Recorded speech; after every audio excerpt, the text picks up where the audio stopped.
시청자 여러분, 안녕하십니까? 7월 8일 월요일 JTBC 뉴스 아침엔 시작합니다. 윤석열 검찰총장 후보자에 대한 국회 인사청문회가 오늘 진행됩니다. 여야는 검경 수사권 조정을 비롯한 검찰개혁과 전 용산 세무서장 뇌물수수 사건 개입 의혹, 그리고 처가의 사기 사건 연루 의혹 등에 대해서 집중 추궁할 것으로 보입니다. 야당은 도덕성 검증에 주력한다는 방침입니다.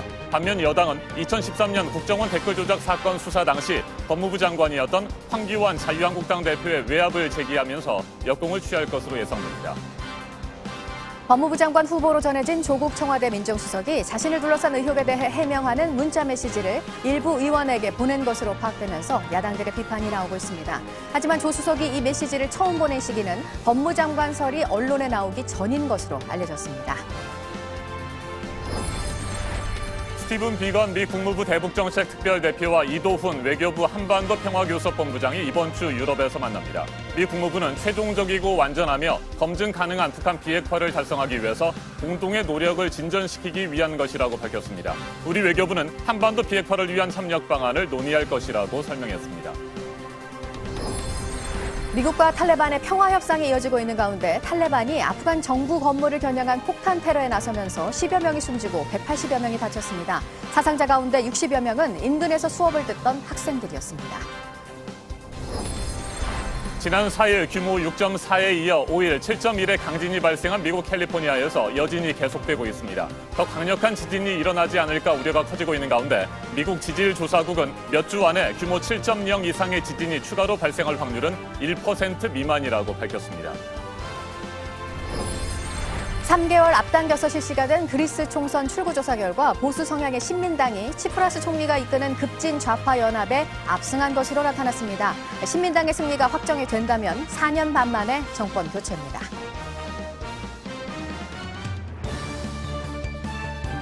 윤석열 검찰총장 후보자의 인사청문회가 오늘 오전 10시 국회에서 시작됩니다. 검경 수사권 조정과 고위공직자 범죄수사처 설치를 비롯한 검찰개혁 관련 질문이 쏟아질 것으로 보입니다. 전 용산 세무서장 뇌물수수 사건, 처가와 관련된 사기 사건 연루 의혹 등 도덕성에 대한 검증도 이루어질 전망입니다. 네, 그리고 자유한국당 황교안 대표가 법무부 장관이던 당시 국정원 댓글 사건에 대한 외압 의혹도 오늘 청문회의 쟁점 가운데 하나입니다. 여당은 이 부분을 오늘 집중적으로 따질 것으로 보입니다. 오늘 관심이 집중되고 있는 윤석열 검찰총장 후보자 인사청문회 쟁점들부터 짚어드리도록 하겠습니다. 이수진 기자입니다. 윤석열 검찰총장 후보자 청문회에서 야당은 도덕성 검증에 주력할 것으로 보입니다. 자유한국당은 윤우진 전 용산 세무서장 뇌물수수 사건에 윤 후보자가 영향력을 행사한 것이 아니냐는 의혹을 제기한 바 있습니다. 윤 전 세무서장이 수사를 받는 과정에서 윤 후보자가 대검 중수부 출신 이남석 변호사를 소개해줬다는 겁니다. 처가와 관련된 사기 사건에 대해서도 윤 후보자가 개입했는지 추궁할 것으로 보입니다. 윤 후보자는 서면 답변에서 두 사건 모두 개입한 사실이 전혀 없다고 답했습니다. 더불어민주당은 국정원 댓글 사건 수사에 대한 질문을 통해서 황교안 자유한국당 대표에게 역공을 취할 계획입니다. 지난 2013년 국가정보원 대선 여론조작 의혹 사건의 특별수사팀장이었던 윤 후보자는 검찰 수뇌부의 반대에도 국정원 직원들에 대한 영장을 집행했습니다. 이로 인해 윤 후보자는 수사팀에서 배제되고 정직 1개월 처분을 받았습니다. 여당은 당시 법무부 장관이었던 황교안 대표가 수사에 외압을 행사했는지 집중적으로 캐물을 것으로 예상됩니다. 검경 수사권 조정과 공수처 설치 등 검찰개혁에 대해서도 구체적인 질문과 답변이 오갈 전망입니다. JTBC 이수진입니다.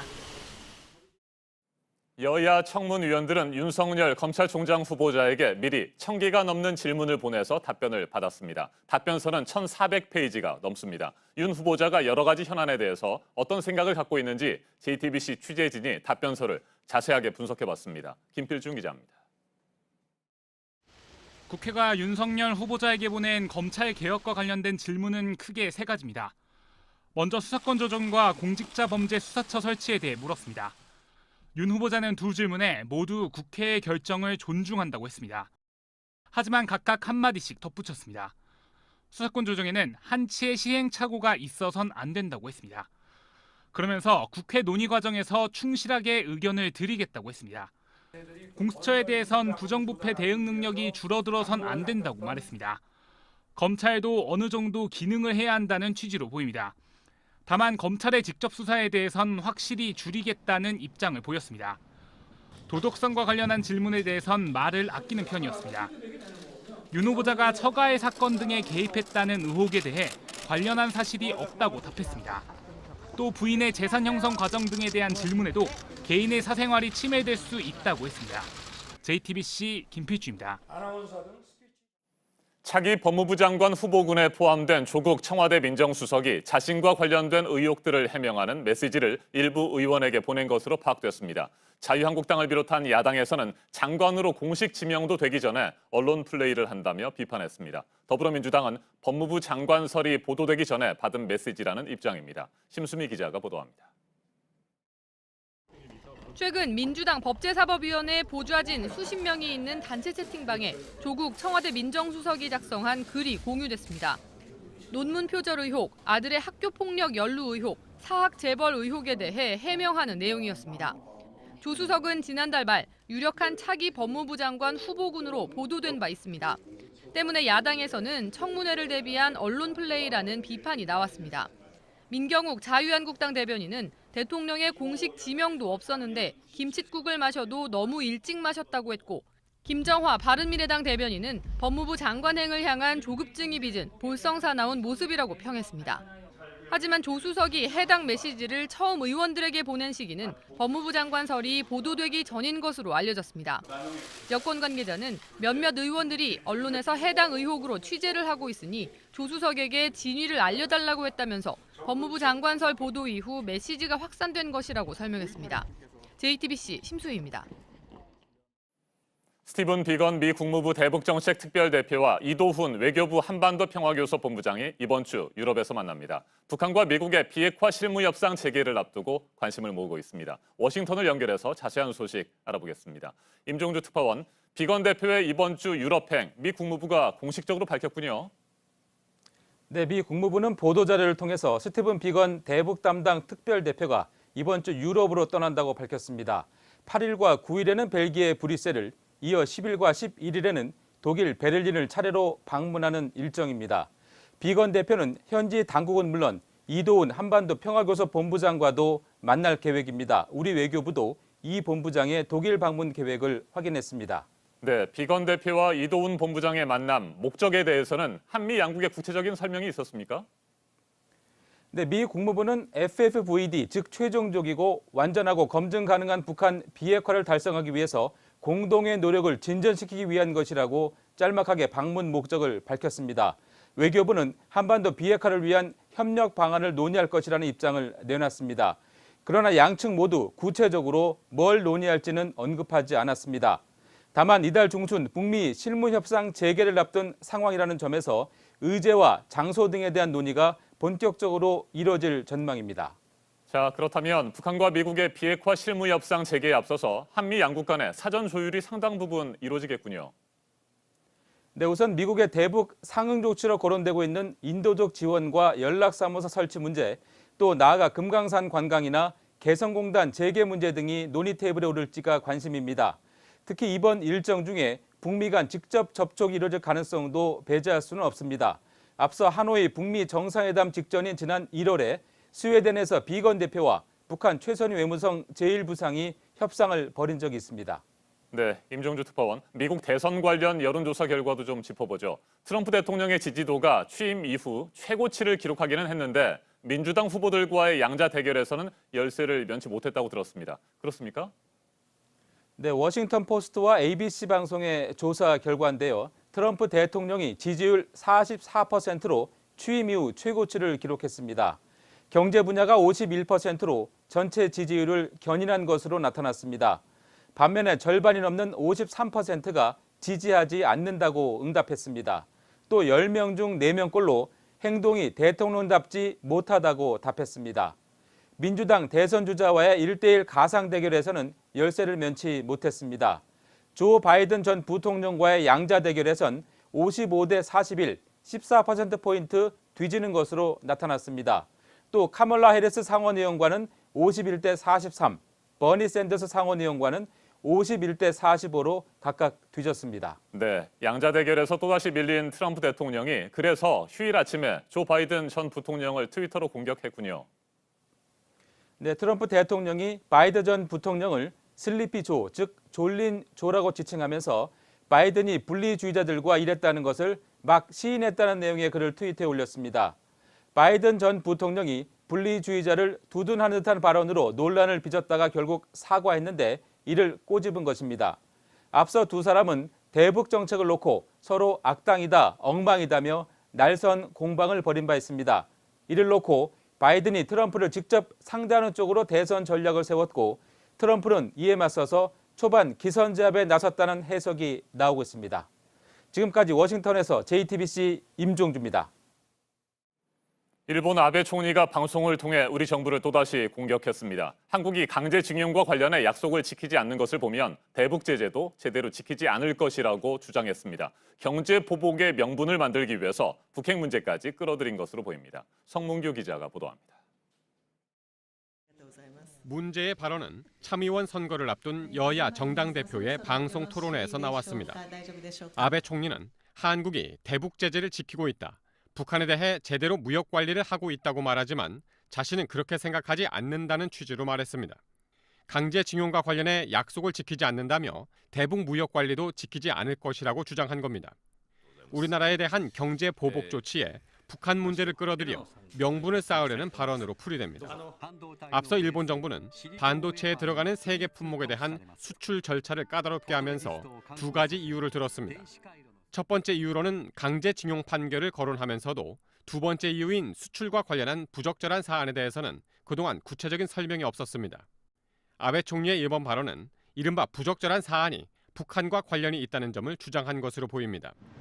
특히 후속 보복 조치를 준비하는 일본 정부가 우리나라를 이른바 화이트 국가에서 제외하는 빌미로 삼을 수도 있습니다. 일본 정부는 화이트 국가에 대해선 군사 목적으로 전용 가능성이 있는 품목에 대해 허가를 안 받고 수입할 수 있게 해주고 있습니다. TV 토론회에서 아베 총리를 제외한 정당 대표들은 일본의 보복 조치를 일제히 비판했습니다. JTBC 성문규입니다. 오랜 기간 계속되고 있는 아프간전에서 빠져나오기 위해서 미국이 최근 탈레반과 협상을 하고 있는 중입니다. 그런데 이 와중에도 탈레반이 저지르는 폭탄 테러 사건이 이어지고 있는데요. 이번에는 아프간 정보기관을 공격했습니다. 10여 명이 숨지고 180여 명이 다친 것으로 파악이 되고 있는데 인근 학교에서 수업을 받고 있던 학생들 피해가 컸습니다. 안태훈 기자입니다. 형체를 알아볼 수 없을 정도로 건물이 파괴됐습니다. 파편은 여기저기 흩어져 있습니다. 아프가니스탄 정보기관인 국가안보국 건물 근처에서 차량에 실려있던 폭탄이 터졌습니다. 폭발 충격으로 국가안보국 요원 8명과 민간인 6명 등 최소 14명이 목숨을 잃었습니다. 180여 명은 크고 작은 부상을 입었습니다. 특히 폭발 현장 인근에서 수업을 받던 어린 학생들의 피해가 컸습니다. 현지 보건당국에 따르면 사상자 가운데 60여 명이 학생입니다. 탈레반은 자신들이 이번 테러를 저질렀다고 밝혔습니다. 18년간 이어져온 전쟁을 끝내기 위해 탈레반은 평화 협상에 나서고 있는데 이런 상황에서 아프가니스탄 정보기관을 공격한 것입니다. 현지 시간으로 지난달 29일 미국과의 평화 협상을 시작한 탈레반은 오는 9일 협상을 재개할 예정입니다. 아프간 정부 측은 평화회담에 나선 탈레반의 진정성에 의문을 제기했습니다. 또 테러를 통해 협상에서 주도권을 가지려는 것은 불가능하다는 것을 알아야 한다고 비난했습니다. JTBC 안태훈입니다. 미국 캘리포니아주에서 강진이 잇따라 나면서 수천 번의 여진이 계속되고 있고 이게 혹시 대형 지진이 오기 전 전진이 아닐지 불안감이 커지고 있는데요. 규모 6이 넘는 지진은 앞으로 한두 차례 정도 일어날 수 있지만 7이 넘는 지진이 발생한 확률은 계속 낮아지고 있습니다. 1%가 안 된다고 미국 지질조사국은 보고 있습니다. 이수진 기자입니다. 사막 한복판에 끝을 알 수 없는 거대한 균열이 생겼습니다. 하늘에서 바라본 도로 곳곳은 마치 선을 그은 듯 갈라졌습니다. 예상치 못한 시점에 찾아온 두 번째 강진은 처음보다 무려 11배나 강력했습니다. 8:21 here on the air. We're experiencing very strong shaking. I think we need to get under the desk. 캘리포니아 지역에서는 지금도 약한 규모의 여진이 이어지고 있습니다. We just swooped right into the door frame. You know, I know that was the closest thing we had. Whoa. There's another one right now, aftershock. Whoa. It's all right. It's all right. We're safe. Just an aftershock, honey. 진앙지인 컨카운티 리지크레스트 지역에서는 추가 화재가 우려돼 가스를 차단했습니다. 수도관이 파열돼 식수 공급도 어려운 상황입니다. 인근 군 기지에선 대피령이 내려졌고 주민들은 도로에서 밤을 새우기도 했습니다. 개빈 뉴섬 캘리포니아 주지사는 연방정부 차원의 비상사태를 선포해달라고 요청했습니다. 미국 지질조사국은 몇 주 안에 규모 7.0 이상의 지진이 발생할 확률은 1% 미만으로 떨어졌다고 밝혔습니다. 다만 규모 1 이상의 소규모 지진은 앞으로 반년 동안 3만 4천 건 넘게 이어질 것으로 내다봤습니다. JTBC 이수진입니다. 그리스 총선 소식입니다. 출구조사 결과가 나왔는데 보수 성향의 신민당이 압승을 했습니다. 40%의 표를 얻었고 치프라스 총리가 이끄는 여당 급진 좌파 연합은 30% 정도를 득표하는 데 그쳤습니다. 이대로 최종 결과가 나온다면 신민당은 과반 의석을 확보하면서 단독 정부를 구성할 수 있을 것으로 보입니다. 심수미 기자입니다. 현지 시간 7일 치러진 그리스 총선의 출구조사 결과 제1야당인 보수 성향의 신민주당이 40%로 1위를 차지했습니다. 치프라스 총리가 이끄는 여당 급진 좌파 연합 시리자는 28.5%에 그쳤습니다. 시리자는 총선을 앞둔 여론조사에서도 10%포인트 이상 뒤처져 왔습니다. 치프라스 총리에 대한 실망감이 반영된 국민 심판 성격의 결과라는 분석입니다. 2015년 1월 총선 당시 유로존 탈퇴와 긴축 거부 등을 약속하며 역사상 최연소 총리에 올랐지만 채권단에 더 강화된 긴축안을 수용하는 등 공약을 파기하며 반발을 불렀습니다. 치프라스 총리는 지난 5월 유럽의회 선거와 지방의회 선거에서 연이어 참패하자 당초 10월로 예정됐던 총선을 7월로 앞당겼습니다. 신민주당의 승리가 확정되면 미초타키스 대표가 총리에 오를 것으로 보입니다. 감세 정책, 강력한 성장을 약속하며 지난 3년간 여론조사에서 줄곧 1위를 차지했습니다. JTBC 심수희입니다.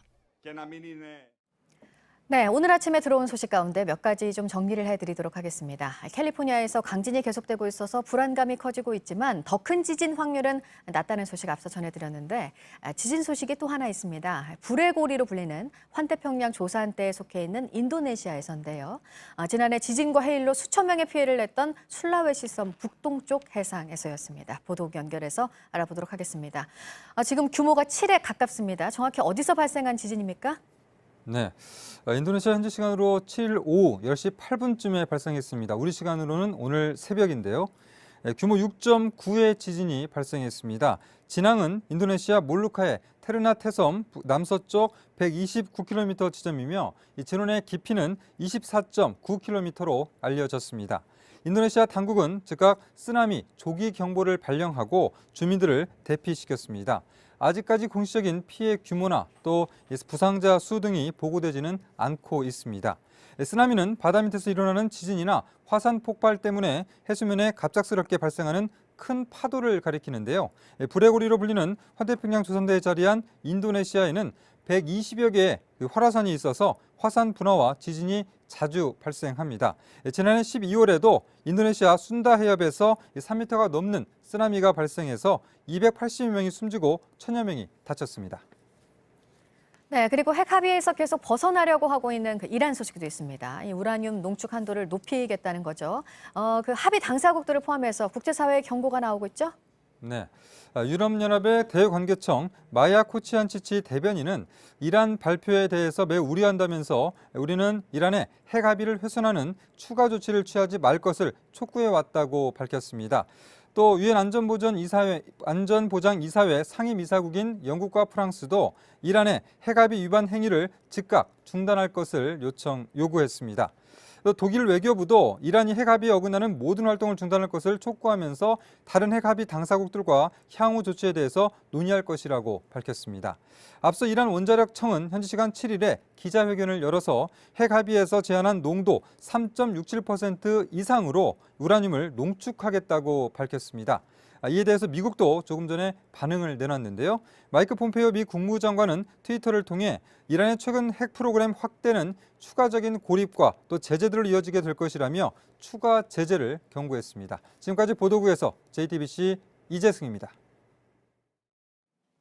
이번에는 오늘 아침 체크해봐야 할 뉴스들을 분야별로 살펴보겠습니다. 먼저 정치 분야입니다. 더불어민주당이 정부가 제출한 6조 7천억 원 규모의 추가 경정 예산안 심사를 앞두고 신속 처리의 필요성을 거듭 강조했습니다. 자유한국당이 국회 예결위원장 선출을 매듭 지은 만큼 이번 주 초에 당장 예결위를 열어 추경 심사를 시작하자고 한국당을 압박했습니다.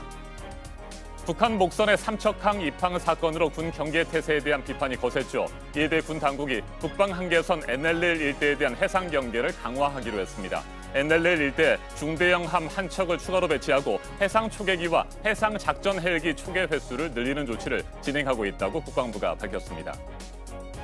반기문 전 유엔 사무총장이 한국과 일본의 무역 갈등은 양국 정상이 만나서 격이 없는 대화로 해결해야 한다고 말했습니다. 어제 한 방송에 출연해 이같이 말했는데 미국이 한일 양국 사이에서 중재 역할을 해야 한다는 의견도 밝혔습니다.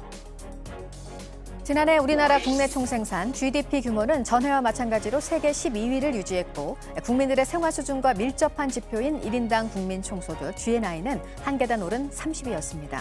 나라마다 다른 물가 수준을 반영해서 실제 국민들의 구매력을 보여주는 PPP 기준 1인당 GNI는 33위로 두 계단 떨어졌습니다.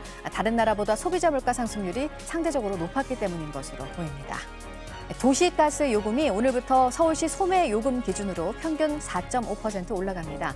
지난해 7월에 4.3%가 인상되고 1년 만입니다.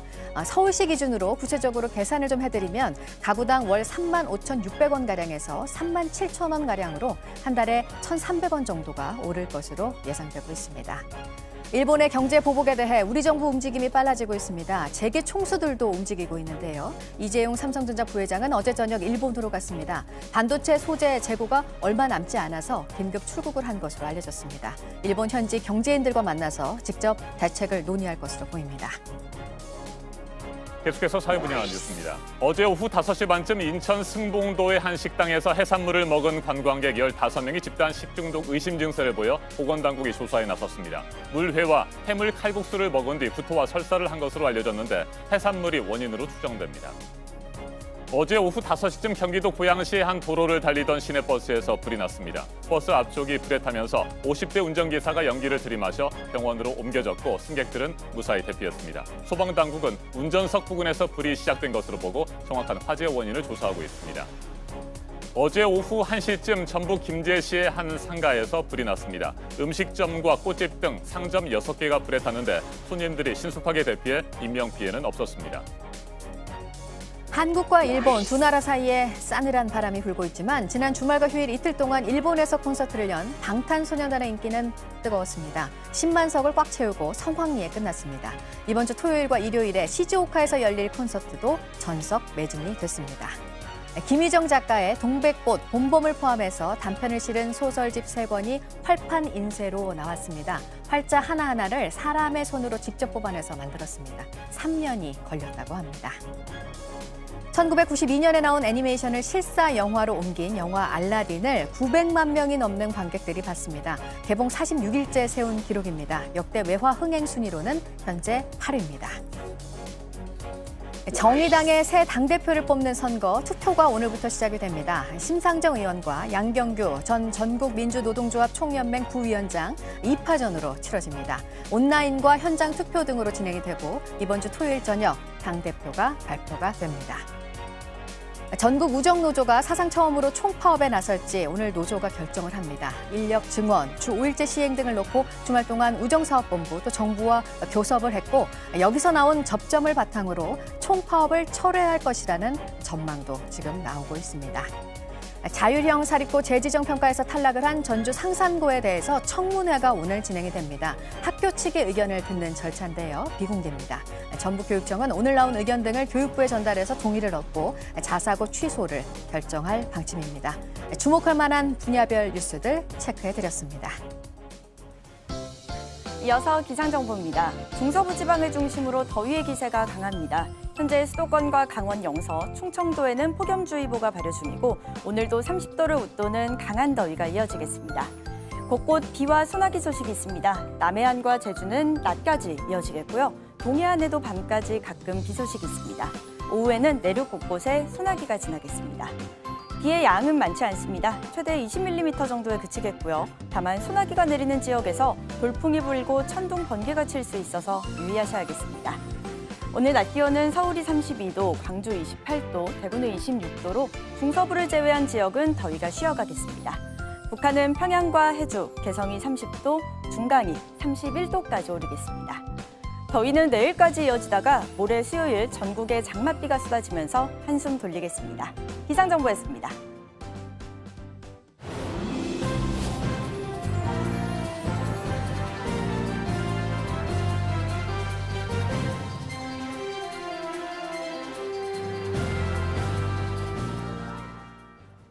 최근 배달앱으로 음식 시켜 먹는 분들이 많아지면서 관련 분쟁도 덩달아 늘고 있습니다. 치킨에서 벌레가 나오고 짜장면에서 담배꽁초가 나왔다는 신고까지 소비자원에 접수됐는데 소비자들은 신고를 해도 보상 규정이 허술해 사과 한마디 듣기 어렵다고 불만입니다. 배양진 기자입니다. 주문한 치킨에서 이상한 물체를 발견한 건 치킨을 반쯤 먹은 뒤였습니다. 한참 먹다 보니까 뭐가 불빛이 반짝반짝거리는 거예요. 살아있는 구더기였습니다. 배달앱으로 음식을 주문하는 사람이 많아지면서 이런 피해 신고도 덩달아 늘었습니다. 한국소비자원에 올 3월까지 들어온 신고만 143건, 지난해 같은 기간보다 20%가 많습니다.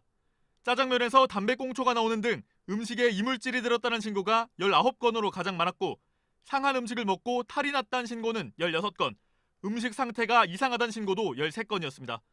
이렇게 신고를 하더라도 특별한 보상 규정은 없습니다. 음식값을 물어주거나 병원비를 내주는 게 고작입니다. 지점과 본사, 배달앱이 책임을 미루면 사과 한마디 받기가 쉽지 않습니다. 그럼 저 진단서 끊으세요. 저희들이 죄송한데 거기 치료비를 제가 드리겠습니다. 죄송합니다. 배달앱을 이용하는 소비자들은 어떤 가게에서 문제가 있었는지도 알 수 없습니다. 피해 단계별로 보상 규정을 만들고 위생이 불량한 지점은 배달앱에서 확인할 수 있도록 해 또 다른 피해를 예방해야 합니다. JTBC 배양진입니다. 어젯밤 9시 45분쯤 서울 양천구 목동 아파트 단지 일대에서 정전이 발생해 총 1,500여 가구에 전기 공급이 끊겼습니다. 한국전력에 따르면 이 중 500여 가구에는 곧바로 전력이 공급됐습니다. 차단기 작동 등 아파트 내부 설비 문제로 2시간 30분가량 전기가 끊어졌던 1,000가구는 오늘 새벽 0시 8분쯤 복구가 완료됐습니다.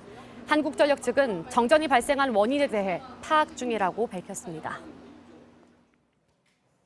2살배기 아이를 인질로 붙잡고 아이 어머니로부터 금품을 빼앗은 3인조 강도가 경찰에 붙잡혔습니다. 범인들은 인터넷 카페를 통해 처음 만났고 지난달 발생한 경북 포항 특수 강도 사건을 모방했습니다. 30살 조 씨 등 3명은 지난 4일 오후 1시쯤 광주광역시 북구의 한 아파트에 침입했습니다. 이들은 40대 주부와 16개월 된 아들을 흉기로 위협하면서 카드 대출 등을 받게 해 돈을 빼앗았습니다. 범행 직후엔 수사에 혼선을 주기 위해 택시를 갈아타고 흩어져 달아나는 치밀함을 보였습니다. 경찰은 이들을 차례로 붙잡았고 구속영장을 신청할 예정입니다. 제주도에서 올해 2번째 중증 열성 혈소판 감소 증후군 일명 SFTS 감염 확진 환자가 나왔습니다. 서귀포시 동부보건소는 92살 할머니가 지난 5일 양성 판정을 받았다고 밝혔습니다. 보건당국은 할머니가 평소 텃밭일을 하다 야생 진드기에 물려 감염된 것으로 보고 있습니다. 지난해엔 전국에서 SFTS 환자 259명이 발생해 이 중 47명이 숨졌고 올해는 지금까지 45명이 확진 판정을 받았습니다. 보건당국은 SFTS는 치료제가 없는 만큼 피부 노출을 최소화하는 등 진드기에 물리지 않도록 예방하는 것이 최선이라고 설명했습니다. 또 야외 활동을 한 뒤 2주 이내 고열과 설사, 구토 등의 증상이 나타나면 즉시 병원을 방문해야 한다고 당부했습니다. 정치권에서 뜨거운 쟁점으로 떠오르고 있는 이슈를 중심으로 여야의 목소리를 들어보는 맞짱 토론 시간입니다. 오늘 주제는 잠시 후 오전 10시부터 시작되는 윤석열 검찰총장 후보자 청문회입니다. 더불어민주당과 자유한국당의 대변인 자리 함께했습니다. 출연자들을 먼저 소개해드리겠습니다. 네, 제 오른쪽으로 이재정 더불어민주당 대변인 나오셨습니다. 어서 오십시오. 반갑습니다. 네, 그리고 제 왼쪽에 자유한국당 김연아 원내대변인 자리 함께했습니다. 네, 안녕하십니까. 네, 반갑습니다. 네. 아침 일찍 이렇게 나와주셔서 두 분 감사를 드립니다. 네, 오늘 청문회 쟁점을 짚어보기에 앞서서 먼저 자유한국당 김연아 원내 대변인에게 질문을 드리겠습니다. 윤석열 후보자에게 청문회 전에 사퇴해라. 네. 뭐 이런 이례적인 요구를 하셨습니다. 그 이유가 뭡니까? 이제 뭐 후보와 관련돼서 저희가 자료 제출을 하고 있고 또 자료 제출이 부실하다라고 하는 논방이 있었는데요. 더불어민주당 원내 대변인 박찬대 대변인께서 자유한국당의 청문위원들이 이번에 국회 선진화법 위반으로 다 고소고발된 상태라서 자격이 없다. 그러면서 모두 다 교체해라 이런 말씀을 먼저 던지셨습니다. 네. 그래서 이제 저도 원내 대변인이기 때문에 지금 국회 선진화법 패스트트랙과 관련돼서 지금 여야 의원들 한 100여 명이 지금 고소고발이 서로 되어 있는 상태인데요. 제가 이 자리에서 그것에 대한 뭐 진위를 논하기에 앞서서 그렇게 치면 우리가 청문회에 참석할 수 있는 논이 사실 얼마나 될까라는 생각이 들었고요. 그런 일종의 포진을 하는 이유가 저는 뭔가 윤석열 후보자와 관련해서 조금 피해야 되는 부분이 있거나 좀 청문회가 두려워서 오히려 정치적인 공방을 한다고 생각을 해서 저도 역시 정치적인 공방으로서 답변을 드린 겁니다. 네, 청문회 시작이 10시니까 이제 뭐 2시간 반 정도밖에 남지 않았습니다. 네. 윤석열 후보자가 사퇴할 가능성은 없다고 봐야 되겠죠? 뭐 안 하시겠죠? 네. 예. 네. 자, 이재정 대변인께서는 어떻게 생각하십니까? 자유한국당의 이 같은 청문회 전 사퇴 요구에 대해서 말이죠. 예, 저도 뭐 방송을 준비하고 관련된 이슈에 대해서 질문을 받다 보니까 후보자들의 자료를 검토를 해봤는데요. 제가 이제껏 뭐 대법원장이라든지 대법관들 청문회에도 숱하게 관여를 해왔습니다. 어느 후보자도 이런 후보자는 없었다라는 생각이 들 정도였는데요. 사실상 신상털기 방식의 청문회가 될까 우려되는 것이 후보자 본인에 대한 것이 아니라 후보자가 뒤늦게 결혼한 부인과 그 장모를 상대로 한 내용입니다. 물론 그 내용들도 충분히 답변을 했고요. 그리고 또 부실한 자료 얘기를 하시는데 관련된 자료에 대한 추가 요구 같은 경우는 충분히 나름의 사유가 있는 방식의 거부 이유가 있는 정당한 이유가 있는 경우를 제외하고는 스스로는 충분히 드러내려고 노력했다는 생각입니다. 그리고 또 그 말씀을 하셨나요? 청문위원 자격에 대한 이야기는요. 제가 지난번 김명수 대법원장 청문회 당시였나요? 우리 의원님 한 분 강원랜드 사건에 연루가 되셔가지고 관련해서 청문위원으로서 자격이 있나라는 생각을 했는데 아니나 다를까 청문회 절차 내내 강원랜드 이야기만 하십니다. 본인이 수사 대상이었던 사건에 대해서 강박하는 느낌을 감출 수 없었는데요. 저는 지금 뭐 패스트트랙 전국에서 여야가 공희백명이라는 말은 사실상 잣대를 너무 등가게 보는 것이고 지금 현재 소환된 여상규 의원이 포함된 4명의 소환만 보더라도 명백하게 최입의 의원 감금이 드러나는 상황이지 않습니까? 공정성을 기대하기 어려운 현저한 사유라는 겁니다. 그저 피고발자라는 이유만이 아니라 공정성을 기대하기 어려운 현저한 사유가 있는 특히 위원장 자격이 지금 현재 주어져 있는 여상규 의원 정도는 일단 성의를 보이셔야 될 것 같습니다. 여기까지 듣겠습니다. 초반부터 달아오르는 것 같은데 오늘 다뤄야 될 부분들이 꽤 많이 있으니까 계속해서 얘기를 해주시면 되겠습니다. 집중적으로 오늘 쟁점에 대해서 살펴볼 텐데요. 일단 말이죠. 지금까지 들리는 얘기로는 자유한국당에서는 윤 후보자의 도덕성을 검증하겠다. 뭐 이런 방침인 것 같고 더불어민주당에서는 검찰 개혁과 관련된 질문을 많이 할 것으로 예상이 됐습니다. 맞습니까? 예, 맞습니다. 네, 김연아 의원님. 특별히 도덕성 가운데서도 어떤 부분을 집중 공략할 생각이십니까? 그래서 이제 저희가 도덕성을 보는 그 배경을 좀 설명드려야 될 것 같은데요. 검찰총장이라고 하면 사실은 막대한 권력을 갖고 있는 자리입니다. 대부분의 권력형 비리라든가 또 대기업 수사들을 진두지휘하는 자리가 바로 검찰총장의 자리인데요. 그러다 보니까 엄정한 잣대가 필요합니다. 그게 다른 무엇보다도 자질이라고 생각이 되는데요. 저희가 이제 그런 가운데 후보와 관련된 자료를 조사하다 보니까 부인, 장모, 또 아는 지인과 관련된 일종의 직권남용이나 직위를 이용한 여러 가지 사건에 연루되어 있는 정황을 봤습니다. 저희가 검찰총장 윤석열 후보자 같은 경우에 적폐청산에 굉장히 공로가 인정된다고 해서 청와대 지명도 있었는데요. 남에 대한 수사만큼 본인에 대한 잣대도 엄중해야 된다고 생각해서 저희는 그래서 지금 도덕성에 초점을 맞추고 있습니다. 몇 가지만 좀 말씀드리자면 일단 부인 저희는 늦게 결혼하셨는지 일찍 결혼하셨는지 그건 중요하지가 네. 않고요. 윤석열 후보자의 재산의 96%가 부인 명의로 되어 있는 재산입니다. 근데 그 재산의 형성 과정에서 부인과 또 장모가 좀 연루되어 있다라는 것이 지금 저희가 잡혀 있는 상황인데요. 일단은 그 부인이 비상장 주식을 매입하게 된 경위라든가 또 매입 가격에 대해서 약관의 특혜를 받았다라고 하는 의혹이 제기가 되고 있습니다. 또 이번에 그 전시회를 하셨는데 이제 대기업으로부터 협찬을 받았다. 네. 근데 그 협찬 시기를 갖고 좀 논란이 있는데요. 아까 이제 이재정 대변인께서 자료를 충분히 제출했다고 하셨는데 충분히 제출한 자료도 있을 수 있다고 생각이 됩니다. 그런데 이제 부인 협찬과 관련해서는 자료도 제출하시지 않았을 뿐만 아니라 그 협찬사들한테 부인이 이런 자료를 주면 법적 책임을 묻겠다고 하는 문자와 전화를 했다라고 하는 정황이 저희가 잡혀 있습니다. 결국 자료 제출을 후보자의 부인이 방해한 거라고 보고 있는데요. 이런 측면에서 봤을 때 조금 뭔가 좀 더 면밀히 살펴봐야 되겠다고 생각이 되고 또 하나 이제 그 장모님의 경우에는 부동산 투자 사기라든가 또 사문서 위조 여러 가지 정황 등에 연루되어 있는데 사실은 윤 후보자가 개인적으로 관여를 해서 직위남용해서 수사에 대한 일종의 무혐의 받으신 것도 있고 또 어떤 경우는 피해자가 가해자로 둔갑된 사건들도 있어서 장모가 사위의 직위를 남용하고 도용을 했건 하여튼 그런 부분에 있어서도 조금 의심되는 부분이 있습니다.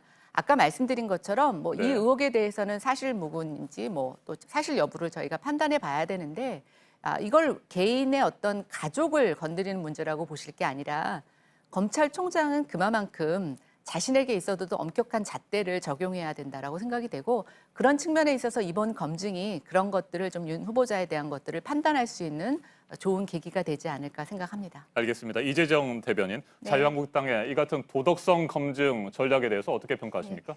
사실은 지금 윤석열이라는 사람이 갖고 있는 상징성, 검찰 개혁을 위한 그만한 의지가 없을 것이라는 국민적 호응에 대한 검증을 저희는 주력하고 있습니다만은 제기하신 부분에 대해서 간략히만 말씀을 드리겠습니다.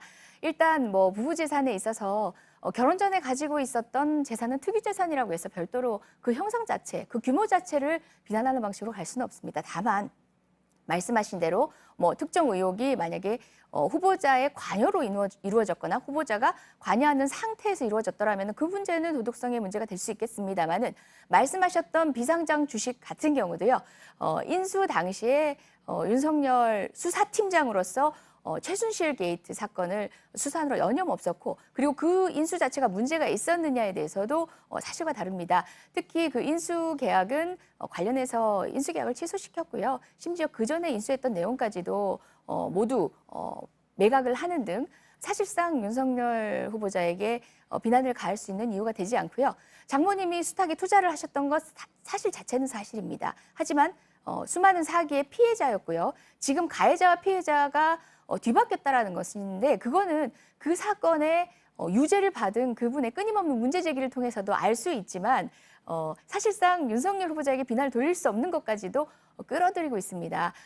형사 판결이 확정돼서 이미 드러난 사실들이 대부분입니다. 특히 아까 말씀 주셨던 문서 위조라든지 기타의 상황들은 이미 확정 판결로 밝혀져 있고요. 뿐만 아니라 장모님은 입건조차 되지 않았던 그 상황에 있어서는 지위 자체가 문제 삼을 수 없는 사건에 있어서 피의자라고는 문제 삼을 수 없는 지위였습니다. 일부 언론 보도들 재단과 의료재단과 관련해서 이사장이었다라는 등 그런 식의 일단 질러보는 방식의 보도들은 이미 다 정정이 되었다는 점. 한간의 우려들은 사실상 부풀려지기에 불과했다는 점 말씀드리고 싶고요. 전 무엇보다 검찰개혁의 의지에 대해서 윤석열 후보자가 충분히 답했는지 그 부분 저는 아직 변호사로서 그리고 또 법조인으로서 검찰개혁에 대한 특별한 기대가 있는 의원 중에 한 명인데요. 그 부분에 대해서는 오늘 정말 제대로 소명을 할 수 있도록 청문위원들이 자, 일단 여기까지 듣겠습니다. 검찰개혁 부분에 대해서는 잠시 후에 제가 질문을 다시 드리겠고요. 도덕성 검증과 관련해 가지고 이재정 대변인께서 여러 가지 얘기를 하셨는데 혹시 반론할 얘기 있으시면 잠깐 하시겠습니까? 근데 이제 제가 또 아까 하나 제기하지 못한 문제가 하나 있었는데요. 이제 검찰에서는 두 윤이라고 하는 아주 절친한 친구가 계신다고 하시는데 이제 윤석열 지금 후보자와 또 지금 이제 검찰국장을 하고 계시는 윤모 씨라고 하는데 두 분이 굉장히 막역한 사이로 이미 소문이 나 있습니다. 근데 2013년에 한 용산 전 세무서장께서 뇌물수수 의혹으로 조사를 받으셨는데 그분이 급격스럽게 해외 도피를 하셨다가 또 어렵게 다시 이제 국내 돌아오셔서 체포가 되었다가 검찰이 시간 끌기를 하면서 이제 무혐의 처리가 된 사건이 네. 있습니다. 예. 근데 이 사건이 공교롭게도 그 윤석열 후보자와 막역한 사이를 갖고 계시는 이제 검찰국장의 친형님이시고 또 이것만 있는 것이 아니라 그때 그 윤 전 세무서장께서 검찰 여러분들에게 이제 그 골프 접대와 또 약간 뭐 뇌물에 대해서 이제 좀 스캔들이 있었는데 그때 이제 윤 후보자와 여러분들이 같이 연루된 것으로 지금 드러나고 있습니다. 그때 이제 이게 굉장히 검찰이 내부에서 자기 식구들 감싸고 네. 봐주게 한 거 아니냐라는 의혹을 하고 있는데요. 이제 아까 이재정 의원님 말씀하신 것처럼 검찰 개혁 굉장히 중요합니다. 저는 검경 수사권이라고 하는 저희가 큰 틀에서의 검찰 개혁도 필요하지만 사실은 그동안 검찰 식구들끼리의 봐주기 뭐 이런 것들 굉장히 많은 국민들의 비판을 받아왔던 게 있는데요. 저는 이번에 그 사건이 사실은 이제 윤 후보자의 인사청문회와 맞물려서 다시 제기가 되고 있습니다. 또 지금 검찰국장 같은 경우에는 윤 후보자가 검찰총장으로 가게 되면 구힘으로도 또 언급이 되고 있는 분이라서 저는 이 부분에 대해서는 사실은 좀 보면서 의혹이긴 하지만 네. 이게 만약에 사실로 밝혀진다라고 하면 무슨 저희가 영화의 한 스토리 네. 같다라는 생각이 들고 윤 후보자께서 지금 겉으로는 굉장히 또 지금까지의 어떤 그런 이력으로 봤을 때는 개혁적인 인물로 평가받고 있습니다. 그러나 사실은 그 뒷부분에서 이런 의혹들이 만약에 사실로 밝혀진다라고 하면 저는 윤 후보자의 검찰 개혁에는 큰 걸림돌이 될 거라고 생각이 돼서 이런 부분에 있어서는 이번에 좀 의혹이 해소될 수 있는 그런 청문회 자리가 됐으면 좋겠다는 생각을 해봅니다. 일단 앞서 진행된 서류상의 서면 질의와 답변 과정들을 살펴보면 말이죠. 윤 후보자는 전 용산 세무서장과 뭐 골프를 친 적이 없다. 뭐 이런 얘기를 했고요. 관련 의혹들도 많이 부인을 했는데 오늘 실제 청문회장에서 어떻게 얘기를 할지 지켜봐야 될 것 같습니다. 자, 이재정 대변인께서 지금 말씀하신 김연아 의원에 대해 얘기에 대해서 혹시 추가 반론할 이야기 있으면 짧게 하시고요. 예. 그다음에 아까 말씀드렸던 검찰 개혁 부분에 대해서 과연 윤 후보자가 검찰 개혁의 의지는 확실히 있느냐. 이걸 제가 왜 질문을 드리느냐면 서면 질의에 대한 답변에서 경찰의 영장 청구권과 관련해서 부정적인 의견을 밝혔거든요. 그 관련해서 말씀을 좀 해주시겠습니까? 예, 일단 지금 오늘 인터뷰 시간의 상당 부분이 개인과 관련돼서 뭐 비리 부분의 의혹들을 문제 제기를 하고 계셔서 거기에 대한 답변을 할 수밖에 없다는 게 사실은 안타까운데요. 제가 아마 20대 국회의원 중에서는 인사청문위원으로 최다 경험자일 겁니다. 관련한 논란이 제기되는 최소한의 근거조차도 마련돼 있지 않은 상태로 일단 당신이 입증하고 바라는 식은 이번이 처음이었던 것 같아요. 특히 지금 거론하신 윤모 세무서장 건 관련해서는 관련된 형사 사건은 이미 처리가 됐습니다. 그리고 뿐만 아니라 내부 감찰을 통해서 확인을 했더니 사실 무근이 드러났고요. 지금 우리 윤석열 지검장 같은 경우는 윤석열 후보자 같은 경우는 이미 좌천성 지방을 운운하던 좌천성 어려운 상황, 검찰에서 핍박을 받던 상황에서조차도 이 문제가 제기된 적이 하나도 없습니다. 말씀하신 것처럼 본인의 부인만 있는 것이 아니라 그런 의혹을 입증할 수 있는 기초적인 사실조차도 드러나 있지 않습니다. 검찰개혁 문제를 말씀드리겠는데요. 누구보다 상징적으로 여겨지고 있고 특히 검찰개혁과 적폐청산 부분에 있어서 문재인 코드다. 이거 코드 인사다 이런 얘기를 하는데요. 저는 그것은 검찰개혁과 적폐청산을 바래왔던 검찰이 국민의 신뢰를 다시 얻고자 노력하길 바래왔던 국민의 바람을 모욕하는 이야기라고 생각하고요. 다만 진행자께서 지적하셨다시피 우리 윤 후보자께서 여러 가지 답변 가운데 국민의 눈높이에서는 다소 부족해 보이는 검찰개혁에 대한 의지를 조금 더 피력하실 필요가 있지 않나 하는 부분들이 있는데요. 말씀하신 부분과 더불어서 저도 검찰의 피의자 신문조서의 증거능력 제한 부분도요. 검찰 같은 경우는 다른 피신조서에 비해서는 굉장히 엄격한 강력한 그 능력을 갖고 있는데요. 그 부분에 있어서도 검찰이 국민의 눈높이에서 바라볼 필요가 있다고 생각하는 입장에서는 오늘 청문 과정을 통해서 열심히 들여다볼 필요가 있다고 보고요. 무엇보다 공수처와 관련해서는 어떻게 해석을 해야 될지 잘 모르겠어요. 국가 전체적으로 부정부패 대응 역량의 총량이 지금보다 약화되어서는 안 된다라고 하는데 그 부분이 공수처에 대한 적극적인 의지를 가지고 있는 것이 이 역시도 청문회 과정에서 밝혀져야 한다고 보여요. 이런 모호성들은 윤석열이라는 사람이 정말 원칙적인 검찰주의자였던 것에 기인하고 있지 않나라는 생각은 드는데 청문회 과정은 개인 신상보다는 이런 부분, 국민이 함께 관심을 갖는 부분에 집중이 되길 간절히 바랍니다. 알겠습니다. 검찰 개혁 부분 앞서 김연아 의원께서도 언급을 하셨었기 때문에 일단 검찰 개혁 부분은 그렇고요. 이제 저희가 토론을 마무리할 시간이 됐거든요. 지금 또 오늘 청문회에서 가장 관심을 모으고 있는 부분이 자유한국당 황교안 대표가 청문회 중심의 인물로 등장하지 않을까 이런 부분입니다. 2013년 국정원 댓글 조작 사건과 관련해서 당시 법무부 장관이었기 때문입니다. 이 부분을 중심으로 미처 하지 못했던 말씀이 있으시면 짧게 한 30초씩 시간을 드리겠습니다. 김연아 원내대변인부터 말씀해 주십시오. 네, 저는 이제 지금 최근에 일련의 청문회에서 황교안 대표가 굉장히 자주 등장하시는 사건이 발생을 하게 됩니다. 아까 이제 이재정 의원님 말씀하신 것처럼 저희가 이제 자질 검증을 해야 되는데 이 국정원 댓글 사건과 관련돼서 황교안 대표를 언급하는 것 자체가 윤석열 후보자의 그때 어떤 항거했던 정신 외에 뭐를 더 밝혀낼 수 있을지 사실 좀 의구심이 드는데요. 네. 저는 민주당 의원님들의 강력한 자질 검증 능력에 대해서 저는 그런 청문회가 될 거라고 기대합니다. 그러나 오늘 만약에 황교안 대표로 질문이 여당의 질문들이 전부 다 모아진다라고 하면 저는 전형적인 물타기 청문회다라고 생각을 합니다. 그래서 안 그러실 거라고 생각이 되고요. 아까 이제 검경 수사권과 관련해서는 윤 후보자가 원칙적인 답변을 하시지만 사실은 서면 답변서에 곳곳에서 본인들이 딴 생각을 할 수 있다라고 하는 부분들을 지금 암시하고 계셔서 저는 이번 청문회에서는 검경 개혁과 관련된 윤 후보자의 속내를 저희가 알아낼 수 있는 청문회가 됐으면 좋겠습니다. 알겠습니다. 여기까지 듣고요. 자, 이재정 더불어민주당 대변인 끝으로 한 말씀 해주십시오. 기본적으로 검찰 개혁에 대한 충실한 청문 절차를 기대한다는 측면에서는 저도 동의를 하고요.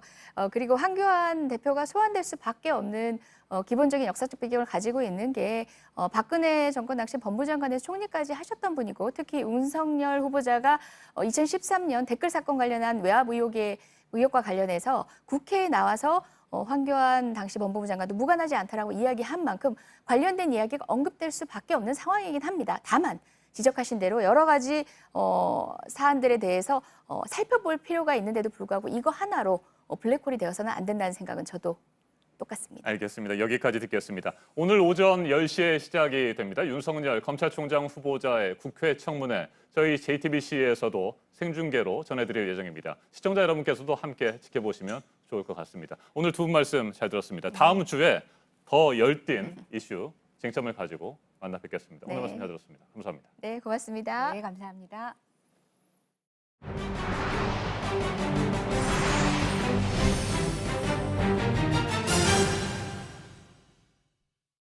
한국은 대북 제재도 지키지 않을 것이라고 일본 아베 총리는 말을 하면서 자신들의 보복에 대한 명분을 내세웠습니다. 전선을 더 넓히고 있습니다. 우리 정부도 본격적으로 이제 대응을 나서고 있는데요. 청와대 경제투톱이 어제 재계 총수들을 만나서 피해가 어느 정도 이제 들은 데 이어서 이번 주에 관련 일정이 이어집니다. 먼저 오늘 문재인 대통령이 한 달여 만에 수석 보좌관 회의를 주재하는데 일본의 보복과 관련한 발언이 나올지 주목되고요. 오늘 대외경제장관 회의도 있습니다. 모레는 문 대통령이 30대 기업 총수들과 자리를 함께합니다. 정종문 기자입니다. 김상조 청와대 정책실장과 홍남기 경제부총리가 주요 기업 총수들과 비공개로 만났습니다. 우리 반도체 산업을 겨냥한 일본의 경제 보복에 맞서 피해 상황을 점검하고 대응책을 찾기 위한 자리입니다. 간담회 이후 고민정 청와대 대변인이 설명했습니다. 현재 상황에 대한 의견을 교환하고 적극적으로 긴밀한 소통을 이어가기로 했던 겁니다. 이 자리는 김상조 실장이 직접 만든 것으로 전해졌습니다. 저희들이 더욱더 좀 기업과 협의하면서 이제 준비 태세를 더 강화하려고 노력하고 있고. 어제 회동엔 정의선 현대차그룹 수석 부회장, 최태원 SK그룹 회장, 구광모 LG그룹 회장 등이 참석하고 신동빈 롯데그룹 회장은 불참한 것으로 알려졌습니다. 이재용 삼성전자 부회장도 이 자리에 참석했다는 얘기가 나오는 가운데 어제 오후 늦게 일본으로 출국했습니다.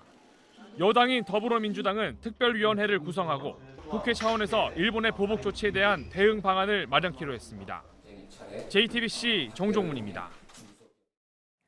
네, 지금 온라인상에서 공분을 사고 있는 영상이 하나 있습니다. 베트남에서 온 아내를 한국인 남편이 때리는, 그것도 어린 아들을 앞에 두고 폭행을 하는 그런 영상인데요. 지속되는 남편의 폭행에 이 여성은 직접 폭행 장면을 촬영해서 공개를 했습니다. 먼저 정진명 기자입니다. 남편이 부인의 뺨을 강하게 때립니다. 옆구리를 폭행하고 발로도 걷어찹니다. 몸을 웅크리고 양팔로 방어도 해보지만 역부족입니다. 배달 음식을 시켜 먹자는 자신의 말을 안 듣고 요리를 했다는 이유에서입니다.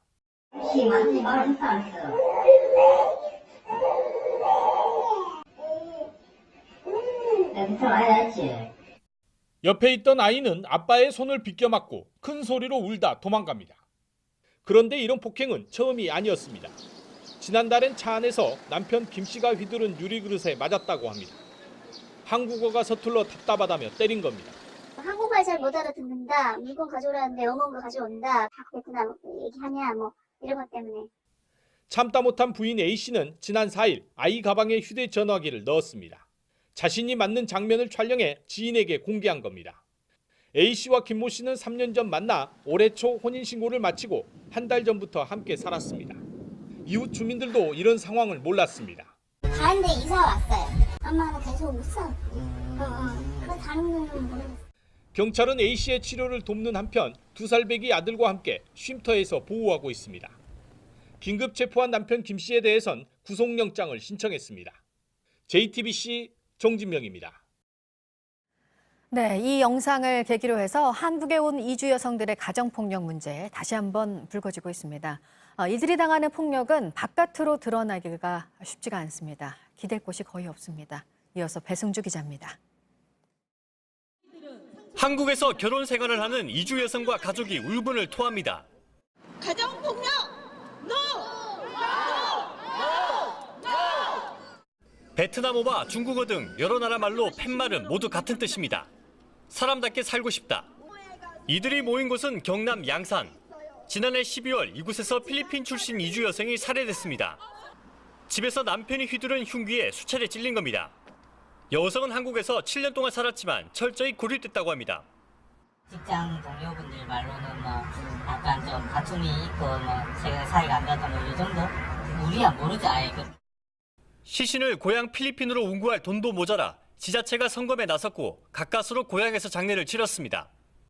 건강한 그 여성을 시집으로 보냈는데 7년 동안 못 받고 그난 다음에 시신으로 집으로 보내니까. 인권위 조사에 따르면 이주 여성 42%가 가정폭력을 경험했습니다. 한국의 일반 기혼 여성보다 3배가 넘는 수치입니다. 그러나 폭력은 외부에 잘 알려지지 않습니다. 외부와 단절된 생활을 하는 이들이 많기 때문입니다. 시댁이나 남편은 집 밖으로 못 나가게 해요. 여권, 신분증 압수하고 친구 못 사게 하는 분들이 이게 도망갈까 봐. 정부가 만든 폭력 피해 상담소는 전국 4곳에 불과합니다. 이주 여성들이 언제든 기대고 찾아갈 수 있는 보호망 구축이 절실해 보입니다. JTBC 배승주입니다. 안전 사각지대에서 아이들을 사고로 잃은 부모들은 사고가 나고 나서야 그때그때 관련 법이 나올 거면 얼마나 더 아이들이 희생이 돼야 하는 건지 호소를 합니다. 아이들 이름을 딴 법안이 새로 만들어지고 있지만 그럼 사고는 더 이상 없을까를 생각해 보면 완전하지가 않습니다. 오효정 기자가 보도합니다. 2013년 세림이가 어린이집 차에 치여 숨지자 세림이법이 생겼습니다. 어린이 통학버스는 신고하게 했고 성인이 같이 타기로 했지만 대상이 한정돼 어린이 스포츠클럽은 빠졌습니다. 스티커만 어린이 보호 차량이라고 붙인 노란 셔틀버스를 타고 다니는 것은 아닌지 아십니까? 태호 유찬이법은 어린이를 태운 모든 버스는 통학버스로 보고 관리하자는 게 골자입니다. 태호 유찬이법이 통과돼서 아이들이 이렇게 모두 어린이 보호 차량을 탄다면 정말 안전해질까요? 사고 당일 어린이들은 모두 안전띠를 하고 있었습니다. 하지만 머리를 크게 다쳐서 세상을 떠났습니다. 안전띠를 한번 매보겠습니다. 어린이 통학 차량에 있는 안전띠는 대부분 이렇게 허리만 있는 2점식 안전띠입니다. 그런데 이 안전띠는 사고가 나면 배에 큰 충격을 줄 수 있고 머리도 제대로 보호하지 못합니다. 또 이 2점식 안전띠는요. 카시트와 호환이 되지 않는 경우도 많습니다. 또 이 카시트는 현행법상 6살까지만 의무 착용이기 때문에 6살 이후의 아이들은 결국 다시 이 2점씩 안전띠에만 의존을 해야 하는 겁니다. 모든 차량에 3점씩 안전띠가 있고 아이들 키에 맞춘 부스터 시트가 있고 또 머리를 보호해줄 쿠션까지 있는 그런 어린이 보호 차량이 있다면 어떨까요? 갈 길은 멉니다. 제작사한테 3점씩 검토를 요청을 해놨어요. 3점씩으로 가려면 벨트가 시트에서 나와야 되거든요. 오래된 버스도 문제입니다. 현행법상 돈을 받고 승객을 태우는 차는 9년이 넘으면 운행을 멈춰야 합니다. 차량 운행비를 받는 통학버스는 여기에 해당되지만 무료로 운행하는 학원버스 등은 제외됩니다. 무려 10대 가운데 4대에 달합니다. 국토부의 잘못된 유권 해석 때문입니다. 어린이 안전에 들이운 수많은 사각지대, 남은 부모들은 말합니다. 유찬이가 그랬어요. 아기 꽃을 꺾으면 엄마 꽃 마음이 아프다고. 엄마 꽃 마음이 정말 너무너무 아프고 우리가 힘을 모아야 합니다. 저는 영원히 태호 엄마니까요. JTBC 오효정입니다. 오늘의 핵심 뉴스들을 정리해드리는 아침엔 주요 뉴스입니다. 윤석열 검찰총장 후보자에 대한 국회 인사청문회가 오늘 진행됩니다. 여야는 검경 수사권 조정을 비롯한 검찰 개혁과 전 용산 세무서장 뇌물수수 사건 개입 의혹, 그리고 처가의 사기 사건 연루 의혹 등에 대해서 집중 추궁할 것으로 보입니다. 야당은 도덕성 검증에 주력한다는 방침입니다. 반면 여당은 2013년 국정원 댓글 조작 사건 수사 당시 법무부 장관이었던 황교안 자유한국당 대표의 외압 의혹을 제기하면서 역공을 취할 것으로 예상됩니다. 법무부 장관 후보에 포함된 조국 청와대 민정수석이 자신의 의혹에 대해 해명하는 문자 메시지를 일부 의원들에게 보낸 것으로 파악이 되면서 야당들의 비판이 나오고 있습니다.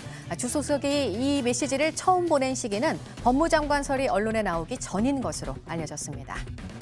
스티븐 비건 미 국무부 대북정책특별대표와 이도훈 외교부 한반도 평화교섭 본부장이 이번 주 유럽에서 만납니다. 미 국무부는 최종적이고 완전하고 검증 가능한 북한 비핵화를 달성하기 위해서 공동의 노력을 진전시키기 위한 것이라고 밝혔습니다. 우리 외교부는 한반도 비핵화를 위한 협력 방안을 논의할 것이라고 설명했습니다. 미국과 탈레반의 평화 협상이 이어지고 있지만 탈레반의 테러 공격은 이어지고 있습니다. 이번에는 아프간 정부 건물을 겨냥했는데 10여 명이 숨지고 180여 명이 다쳤습니다. 인근에서 수업을 듣던 학생들 피해가 컸습니다. 지난 4일 규모 6.4에 이어 5일 7.1의 강진이 발생한 미국 캘리포니아에서 여진이 계속되고 있습니다. 더 강력한 지진이 일어나지 않을까 우려가 커지고 있는 가운데 미국 지질조사국은 몇 주 안에 규모 7.0 이상의 지진이 추가로 발생할 확률은 1% 미만이라고 밝혔습니다.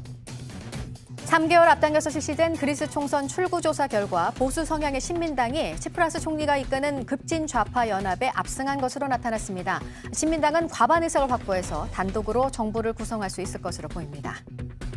더불어민주당이 정부가 제출한 6조 7천억 원 규모의 추가 경정 예산안 심사를 앞두고 신속 처리의 필요성을 거듭 강조했습니다. 자유한국당이 국회 예결위원장 선출을 매듭 지은 만큼 이번 주 초에 당장 예결위를 열어서 추경 심사를 시작하자고 한국당을 압박했습니다.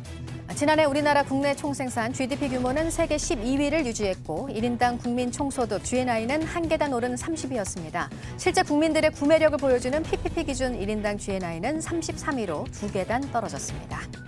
어제 오후 5시 반쯤 인천 승봉도의 한 식당에서 해산물을 먹은 관광객 15명이 집단 식중독 의심 증세를 보여 보건당국이 조사에 나섰습니다. 물회와 해물 칼국수를 먹은 뒤 구토와 설사를 한 것으로 알려졌는데 해산물이 원인으로 추정됩니다. 지금까지 이 시각 주요 뉴스 살펴드렸습니다. 이슬람 무장단체 탈레반이 아프가니스탄 정보기관을 겨냥한 폭탄 테러를 저질렀습니다. 최소 14명이 숨지고 180여 명이 다쳤습니다. 인근에서 수업을 받던 어린 학생들의 피해가 컸습니다. 안태훈 기자입니다. 형체를 알아볼 수 없을 정도로 건물이 파괴됐습니다. 파편은 여기저기 흩어져 있습니다. 아프가니스탄 정보기관인 국가안보국 건물 근처에서 차량에 실려있던 폭탄이 터졌습니다. 폭발 충격으로 국가안보국 요원 8명과 민간인 6명 등 최소 14명이 목숨을 잃었습니다. 180여 명은 크고 작은 부상을 입었습니다. 특히 폭발 현장 인근에서 수업을 받던 어린 학생들의 피해가 컸습니다. 현지 보건당국에 따르면 사상자 가운데 60여 명이 학생입니다. 탈레반은 자신들이 이번 테러를 저질렀다고 밝혔습니다. 18년간 이어져온 전쟁을 끝내기 위해 탈레반은 평화 협상에 나서고 있는데 이런 상황에서 아프가니스탄 정보기관을 공격한 것입니다. 현지 시간으로 지난달 29일 미국과의 평화 협상을 시작한 탈레반은 오는 9일 협상을 재개할 예정입니다. 아프간 정부 측은 평화회담에 나선 탈레반의 진정성에 의문을 제기했습니다. 또 테러를 통해 협상에서 주도권을 가지려는 것은 불가능하다는 것을 알아야 한다고 비난했습니다. JTBC 안태훈입니다. 중국 푸젠성에 쏟아진 폭우에 홍수가 나서 도로가 온통 물에 잠겼습니다. 거리에 콸콸 흙탕물이 흐릅니다. 현지 시간 6일부터 내리기 시작한 비가 다음 날까지 이어지며 푸젠성 남핑시에 홍수가 났는데요. 도로가 물에 잠기며 교통이 마비됐고 여러 채의 집이 침수 피해를 입었습니다. 심지어 통신까지 차단돼 마을은 고립돼 버렸는데요. 피해 지역 주민들이 긴급 대피한 가운데 당국이 경보를 내리고 복구 작업에 총력을 다하고 있습니다. 거센 바람에 주차된 차가 그대로 뒤집힙니다. 미국 뉴저지주의 한 주차장에서 포착된 모습인데요. 이 지역을 지나간 토네이도의 강한 바람에 이 차량뿐 아니라 인근 건물의 지붕까지 날아가 버렸습니다.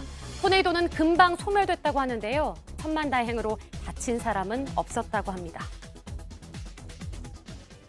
중국 상하이에서 한 남성이 손자의 장난감 카트를 타고 도로를 달렸다가 도로법을 위반한 혐의로 벌금을 물었습니다. 남성 한 명이 겨우 탈 만큼 크기가 작은 카트 한 대가 도로를 가로질러 달립니다. 손자와 놀아주던 남성이 급히 회사에 가야 할 일이 생기자 손자의 장난감 카트를 타고 도로를 질주한 건데요. 상하이의 도로법상 전동 카트나 전동 킥보드 등 1인 이동 수단은 차도로 달릴 수 없습니다. 교통사고의 위험이 크다는 이유에서인데요. 결국 남성은 1,000위안, 우리 돈으로 17만 원 정도의 벌금을 물어야 했습니다. 크고 날카로운 뿔을 가진 황소떼와 거리를 메운 사람들이 좁은 골목에서 뒤엉켜 달립니다. 현지 시간 7일 스페인 북부 팜플로나 지역에서 시작된 소몰이 축제인데요. 축제 첫날에만 3명이 뿔에 들이받쳐 치료를 받고 있습니다. 이 위험한 소몰이와 투우 경기 때문에 황소에게도 사람에게도 잔혹한 축제라며 비난의 목소리가 커지고 있습니다.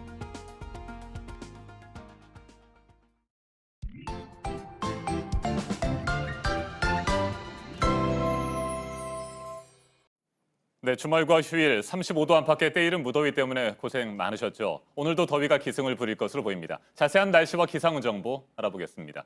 김연아 캐스터, 오늘은 얼마나 더울까요? 네, 현재 수도권과 강원 영서, 충청도에 폭염주의보가 계속 발효 중인데요. 이렇게 중서부 지방을 중심으로 더위가 강하겠습니다. 보시는 것처럼 서울이 32도, 춘천 31도, 청주와 대전도 31도까지 오르겠고요. 그 밖의 지역은 무더위가 쉬어가면서 강릉이 23도, 대구 26도, 광주 28도가 되겠습니다. 네, 서울 32도 등 중부지방은 꽤 더운데 광주 28도, 제주 25도 등 남부지방은 그래도 어제보다는 기온이 많이 떨어지는군요. 지역별로 차이가 좀 많이 나는데 오늘 곳에 따라 비나 소나기가 내리는 곳이 있다고요? 네, 맞습니다. 그런데 일단 장맛비는 네. 아니고요. 동해안에는 동풍의 영향으로 남해안과 제주에는 기압골의 영향으로 비가 오겠습니다. 동해안은 밤까지 오락가락하겠고요. 남해안과 제주는 낮에 대부분 그치겠습니다. 그리고 오후에는 내륙 곳곳에 소나기가 지나겠습니다. 네, 사실 지금이 장마철이잖아요. 그런데 비가 제대로 내리지 않아서 걱정이 많은데 오늘 비는 얼마나 내릴까요? 네, 많이 내리면 좋겠는데 이 비와 소나기 모두 5에서 20mm 정도로 적은 편입니다. 네. 다만 소나기의 특성상 갑자기 강하게 쏟아질 수 있기 때문에 이 전체 양으로는 적어도 짧은 시간 안에 상당한 양이 집중될 수 있겠습니다. 또 오늘 돌풍이 불고 천둥 번개가 칠 가능성도 있어서 유의하셔야겠습니다. 네, 오늘 미세먼지는 어떻습니까? 바깥 생활하시는 분들 주의해야 될 것들이 있으면 좀 설명을 해주시죠. 네. 오늘 공기는 깨끗합니다. 전국적으로 미세먼지 좋음 수준 예상되고요. 다만 더위가 강한 중서부 지방을 중심으로 자외선 지수가 높음 수준까지 치솟겠고 또 오존 농도도 높을 것으로 예상됩니다. 한낮에는 가급적 외출을 피하시는 게 좋겠습니다. 네, 오존을 특별히 주의를 해야 되겠군요. 자, 앞에서도 얘기를 했습니다만 남부지방은 오늘 기온이 조금 내려가는데 앞으로 더위 어떻게 전망하고 있습니까? 일단 내일까지는 중서부 지방에서 더위가 이어집니다. 남부 지방은 좀 더위가 쉬어가고요. 네. 한때 소나기가 지나겠습니다. 그리고 모레 수요일 드디어 장맛비 소식이 있는데요. 장마 전선이 북상하면서 새벽에 제주를 시작으로 오후에는 전국에 쏟아지겠습니다. 비는 목요일까지 이어지면서 중서부 지방의 더위도 잠시 주춤할 것으로 보입니다. 네, 수요일과 목요일에 그 기다리던 장맛비가 내린다고 하니까 반갑습니다. 좀 시원하게 내렸으면 좋겠는데 그래도 또 너무 갑자기 많은 비가 내려가지고 피해가 있으면 안 될 것 같고요. 네, 오늘 날씨와 기상 정보 잘 들었습니다. 김연아 캐스터 수고했습니다.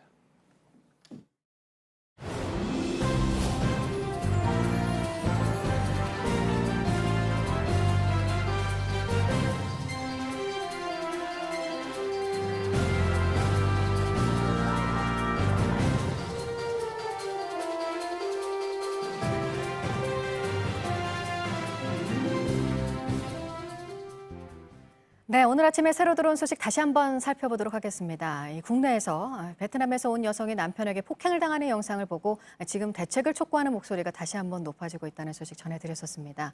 프랑스에서 전해진 소식도 있는데요. 프랑스 정부가 여성 폭력 문제에 대한 대책을 마련했습니다. 보도 연결해서 알아보겠습니다. 대규모 집회가 있고 나온 정부 조치라고 할 수 있겠죠? 네, 그렇습니다. 지난 6일에 파리에서 열린 여성 살해 규탄 집회 직후에 프랑스 정부가 입장을 내놓은 것입니다. 당시 시위 참가자들은 남편이나 애인에게 살해당한 여성들을 기리면서 묵념을 하고 또 일부 여성 시위대는 상반신을 노출한 채 가해자들에 대한 엄벌을 요구하는 시위를 벌이기도 했습니다. 마들렌 시아파 프랑스 양성평등 장관은 오는 9월 3일부터 정부가 대대적인 사회적 대화기구를 조직할 것이라고 밝혔습니다.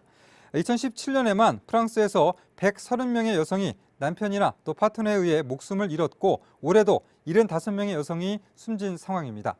이에 대해서 여성단체 우리 모두는 트위터에서 지난 6일에도 파리 근교 이블린에서 한 여성이 살해당했다면서 마크롱 대통령은 행동하기 위해서 9월 3일까지 기다려야 한다고 생각하는가라고 반문을 했습니다. 다음은 미국이 독일의 이슬람 극단주의 무장 세력 IS 잔당 소탕 작전을 지원하기 위한 지상군 파병을 요청했다고 독일 언론이 보도했습니다.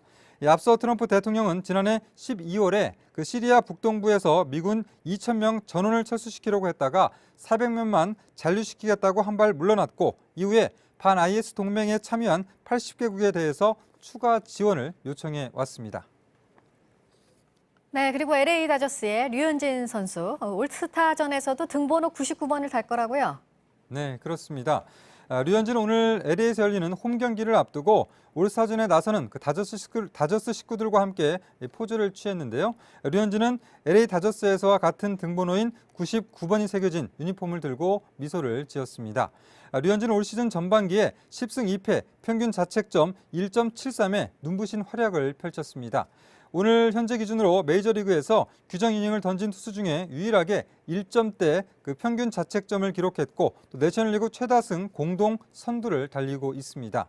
류현진은 우리 시간으로 모레 수요일 오전에 미국 오하이오주 클리블랜드에서 열리는 올스타전에 내셔널리그 선발 투수로 나서게 됩니다. 한국 선수가 메이저리그 올스타전에 선발 등판하는 것은 처음입니다. 네, 이어서 28년 뒤에는 도시보다는 지방으로 인구 유입이 늘어날 것이라는 분석이 나와서 소개해드립니다. 통계청에 따르면 2047년까지 서울에서는 106만 명이 빠져나가고 부산, 대구, 광주 등 대도시에서도 10만 명의 순유출이 있을 것이라는 전망이 나왔습니다. 30세대가 저렴한 집을 찾고 또 노년층의 귀농과 귀촌이 가속화되면서 대도시에서 근교로 사람이 빠져나가는 현상이 계속해서 심화할 것이라는 그런 분석입니다. 네, 끝으로 조금 전에 들어온 소식인데요. 오늘 오전 5시 39분쯤에 강원 인제군에서 스포티지 승용차와 액티언 승용차가 충돌했습니다. 이 사고로 4명이 중형상을 입어서 병원으로 옮겨져서 치료를 받고 있습니다. 인제소방서에 연락해 본 결과 환자들은 인제에 병원이 없어서 춘천수제병원으로 이송됐다라는 그런 소식이 들어왔고요. 또 인제경찰서도 연락을 해봤는데요. 아직 사고 영상을 확보하지 못한 상황이고 또 누가 가해자인지 피해자인지를 현재 조사하고 있다고 밝혔습니다. 지금까지 아침엔 지금 JTBC 이재승입니다. 스티븐 비건 미 국무부 대북정책 특별대표가 오늘부터 나흘 일정으로 유럽을 방문합니다. 이도훈 외교부 한반도 평화교섭 본부장도 독일을 방문해서 비건 대표를 만날 예정입니다. 이달 중순쯤 재개될 것으로 보이는 북한과 미국의 비핵화 실무 협상을 위한 의제와 일정 등을 조율할 것으로 보입니다. 조성열 국가안보전략연구원 자문연구위원과 한 걸음 더 들어가겠습니다. 어서 오십시오. 예, 안녕하세요. 네, 스티븐 비건 미 국무부 대북정책 특별대표 오늘부터 11일까지 유럽을 방문합니다. 지난달 30일이었잖아요. 김정은 북한 국무위원장 그리고 트럼프 대통령이 판문점에서 깜짝 만남을 가졌고요. 그 이후에 눈에 띄는 첫 번째 움직임이라고 볼 수 있을 것 같습니다. 예, 그렇습니다. 당시에 2, 3주 내로 실무 대표들이 만나기로 했습니다. 네. 그래서 2, 3주면은 이제 뭐 20일 전후가 될 텐데요.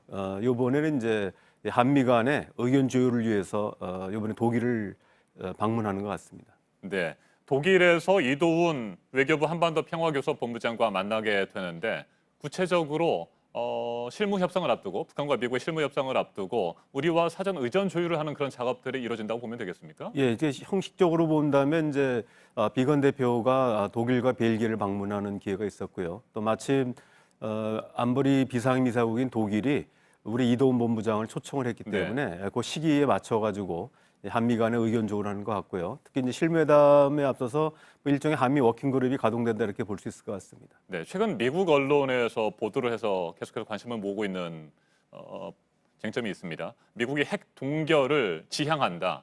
핵 동결을 목표로 협상을 추진할 것이다. 뭐 이런 얘기가 있었고 물론 그와 관련해 가지고 미국의 고위 관계자들 뭐 다 부인을 했습니다만 이 부분은 어떻게 보십니까? 예, 그건 뭐 사실이 아니라고 봅니다. 네.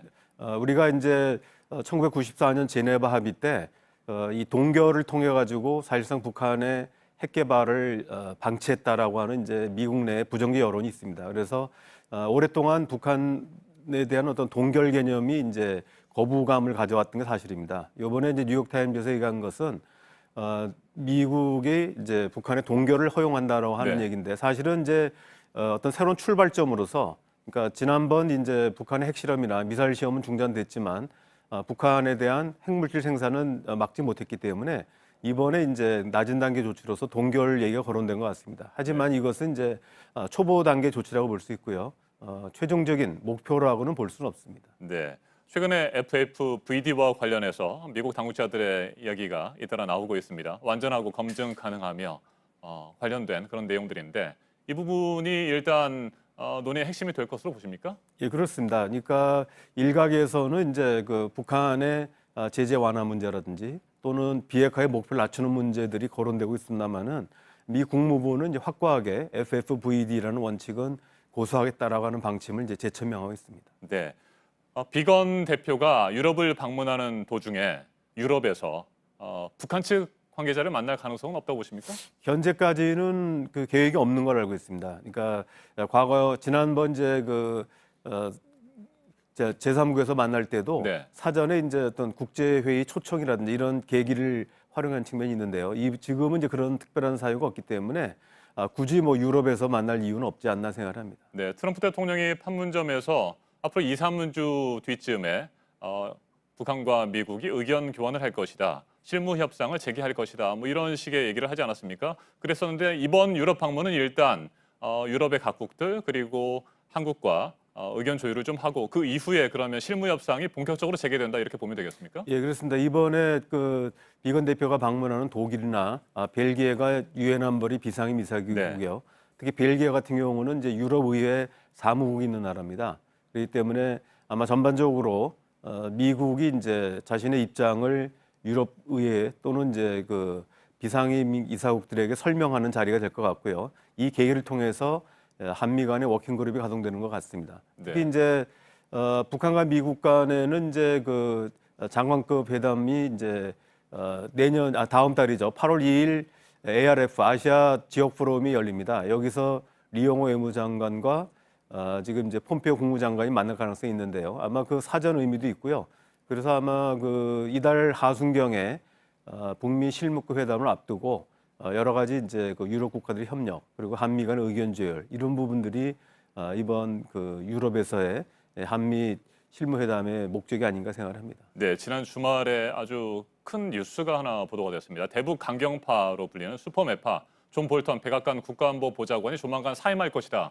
이런 소식이었는데 그럴 가능성이 높다고 보십니까? 어떻게 예, 지금 지난번에 이제 미국의 이란 군사 공격이 임박했다가 네. 직전에 이제 중지된 바가 있습니다. 당시에도 트럼프 대통령이 볼턴은 지나치게 군사 행동을 좋아한다 이런 식의 이제 비판을 한 바가 있고요. 최근에도 이제 하노이 회담의 합의서 채택 불발 이후에도 사실 일단 볼턴의 승리로 보여졌지만 결과적으로 보면 이로 인해서 북미 관계, 비핵화 협상에 어려움을 초래했기 때문에 미국 내에서도 볼턴 문책론이 나온 게 사실입니다. 아마 그런 면에서는 지금 볼턴의 해임 가능성도 있다 이렇게 생각합니다. 네, 지난달 30일 판문점에서 문재인 대통령과 트럼프 대통령이 만났을 때 문 대통령 개성공단을 언급하면서 개성공단 재개 필요성에 대해서 강조를 했다고 듣고 있습니다. 이 부분과 관련해서 트럼프 대통령 대북 제재 해제 앞으로 어느 정도의 구체적인 움직임들이 있을 가능성 없다고 보십니까? 현재까지 미국의 입장은 네. 대북 제재는 비핵화가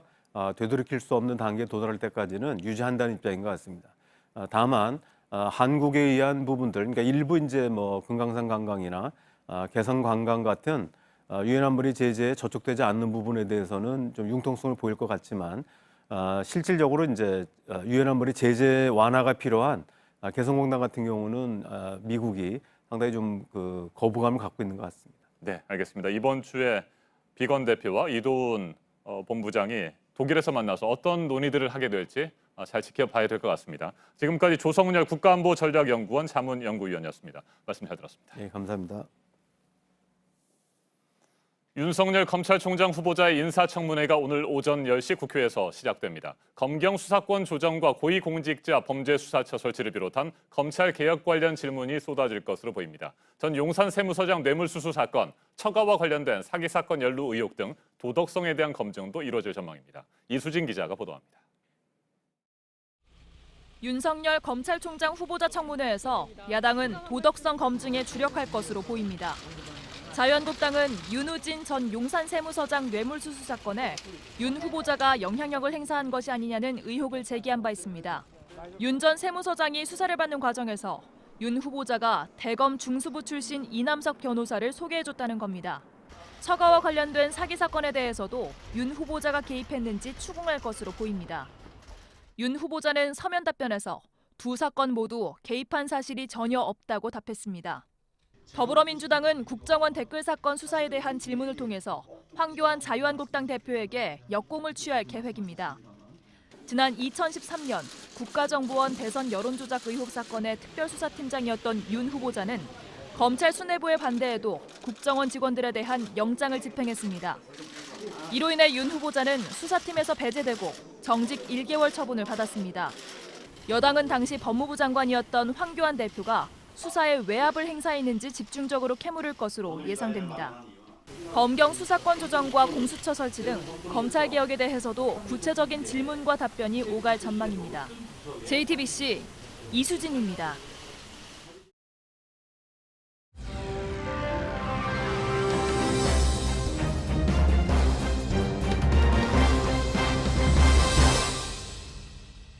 네, 오늘 아침엔 처음부터 보시면서 좀 달라진 모습 느끼셨는지 모르겠습니다. 이 바쁜 아침 어떻게 하면 보시는 분들께 소식을 잘 전해드릴 수 있을까 저희가 늘 이제 고민을 하고 있는데 뉴스 말미인 이 시간에는 시청자분들 실생활에 필요한 정보를 전해드리려고 합니다. 경제, 법률, 영화, 여행 정보들인데요. 오늘 월요일은 국제입니다. 국제 이슈들을 또 쉽게 풀어보도록 하겠습니다. 최인택 중앙일보 국제전문기자 나오셨습니다. 어서 오세요. 안녕하십니까. 네, 오늘 첫 시간 이슈는요. 이거는 우리 생활과 직결된 이슈라서요. 일본의 경제적 보복 조치요. 지금 아베 총리가 얘기를 하고 있는 거 보면은 단순히 반도체 소재 몇 개로 끝날 것 같지는 않고 우리 정부도 대응에 나서겠지만 일단 시민들이 일본 제품 안 사겠다는 거 아니겠습니까? 예, 그렇습니다. 지금 아베 총리가 한 조치를 보면은 굉장히 머리를 많이 쓴 그런 흔적이 보입니다. 네. 어제 제가 한일 관계를 오랫동안 연구하신 노 학자님을 만나 뵀더니 이런 네. 말씀을 하시더라고요. 네네. 1905년 러일 전쟁으로 일본이 동아시아에서 패권을 차지한 이후에 네. 가장 정밀하고 주도 면밀하게 계획을 잡고 한국을 공격했다. 이게 뭐냐면은 단순하게 반도체 들어가는 소재 부품 3가지를 빼는 정도가 아니고 네네. 한국에 직접적으로 타격을 주는 것이고요. 일본이 무역에서 이걸 안 팔겠다고 얘기를 했다기보다도 이 3가지는 지금까지 네. 그 우호국에 대해서 안보 우호국에 대해서 어떤 우대 조치를 해서 절차를 간략하게 해서 팔았는데 앞으로는 이 우대 조치를 폐지하겠다는 굉장히 이제 그 고단수를 네. 적용한 거죠. 그렇기 때문에 세계 무역기구에 가서 항의할 수도 없고 뭐 제3국, 우방국이 와서 얘기하기도 굉장히 곤란한 이런 거를 굉장히 공을 들여서 총리실 차원에서 차려냈다는 거죠. 그렇기 때문에 일본은 지금 우리한테 비수를 들이댄 것이고 네. 한일과의 관계는 대화로 풀고 외교로 풀면 참 좋겠습니다. 그런데 네. 외교에서 이런 그 말이 있다 그러더라고요. 예. 가급적 칼은 안 빼는 게 좋다. 그렇지만 뺐으면 찔러야 된다. 그리고 찔렀으면 끝장을 봐야 된다. 우리가 이기든지 지든지 가야지. 지금 뭐 그런 상황인데 어떤 총력전으로 나서고 일본과의 외교 뭐 어떤 기업 차원 이런 것도 열심히 해야 되겠습니다만 네. 하나의 그 국가 대 국가로서 굉장히 지금 뭐 심각한 상황이라고 하겠습니다. 네. 특히 이제 일본이라는 나라 혹은 일본이라는 국민이 아니고 아베 현재 정권 여기에 대해서 이제 총력전을 벌일 각오를 해야 되겠죠. 네, 뭐 오늘 문재인 대통령이 수석보좌관 회의를 주재한다고 하니까 여기서 아마 언급을 할 테고 그래서 지금 오늘 그 회의도 주목을 받고 있는데 정부는 그렇게 움직이고 시민들이 일단 일본 제품을 사지 않는다는 거는 효과가 그렇게 크지는 않더라도 정말 일본이 그야말로 고단수라고 지금 얘기를 하셨으니까 그래도 우리는 작은 돌멩이라도 하나 던져보겠다 이런 마음 아니겠습니까? 그렇죠. 어떤 그 시민들, 우리 국민들의 마음속에 있는